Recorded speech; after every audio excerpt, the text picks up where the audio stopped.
Hello and welcome to episode 3 of True or Not, where we go to demystify some of the popular topics around well-being and personal development. And today we're going to be talking about time and this whole notion that we don't have time for things. Is it really true? Or in fact, can we do things to make ourselves more productive?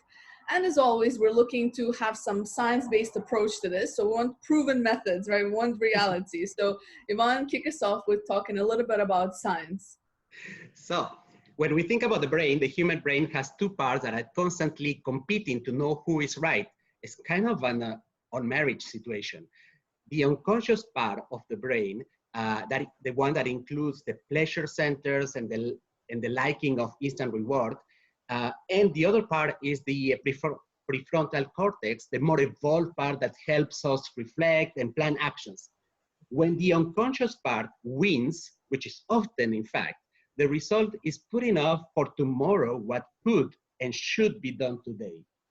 Which offers temporary relief from the unpleasant feeling of needing and for whatever reason, not wanting to do something that we are planning for our future. The unconscious part of the brain, in fact, lives in automatic mode. There is rituals to avoid danger and to avoid unpleasant tasks. To trick our brain and create the time for something that we value, we need to be able to store it, store the new action in the subconscious, making the time spending the task easier, a little bit more attractive, more obvious to be done, and satisfying. That's what we call, in fact, creating or forming a habit. Now, I know that it's a little bit theoretical, and as my wife often says, I'm a library of useless information. Now, Elena, how do we convert that in something that makes sense for us in order to start making time? Sure. So I want to break it down into 3 little steps, essentially. And number 1, we need to look at actually removing sort of obstacles, right? Removing things that prevent us from implementing productivity, essentially, in our days. So I often do this sort of icebreaker with my corporate clients where I ask the people, listen, imagine if there was no internet for just 24 hours. So if you didn't have your phone next to you for 24 hours, how would your day look like? And they say, it would be amazing because I will have all this time, I will have all this extra time and I'm not distracted by my phone, etc. And I always ask people, like, you do realize you have the control of how much you actually look at your phone, right? So, and this is the number 1 is, how do we remove that obstacle? How do we remove that friction that stops us from being productive? And what Nir Eyal actually discusses in his book Indistractable is that, in fact, what you do is you need to identify that number 1, he says that urges that we have to kind of look at our phones, right, come in waves. And as a wave, when a wave comes in and it kind of comes in really high up and then it crashes and then it kind of settles, right? So same thing with urges. And what he says is that actually it only takes 10 minutes for the urge to come and go. So if only we're just able to kind of remove that friction and overcome it within the 10 minutes, the likelihood is we'll just stick to whatever we're doing.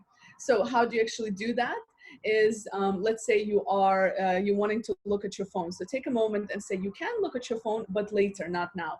And try to just continue doing what you're doing for 10 minutes to stay on track. All right. Number 2, what works really well for me is blocking time. So I used to be the person who used to do multitasking, and I used to even put it on my CV and said great at multitasking, which in fact was not reality. So I could do many things, but not at the quality that I would like for them to do. So what I would have is, if I have my long list, I would actually block time to do one task at a time and focus on that particular task. So timing it approximately of how long it will take is definitely helpful. And number 3 is we need to understand why we're doing it. What is the value we're getting out? So if you are looking to minimize that friction and block out time, you're doing it for a specific purpose. So looking at what is the value, what are you going to gain from this? Who are you becoming in the process? So just understanding, how would you feel if you became undistractable? How would that make you feel? Where would you be? So if you wanted to be a VP or CEO of a company, right, that could be your motivation. Say, if I'm able to be indistractable, if I'm able to kind of, really be more productive, then I can reach and become this person that I really want to be. So 3 things. Number 1, remove friction. Number 2, block the time. And number 3, remember the value you're gaining from becoming more productive.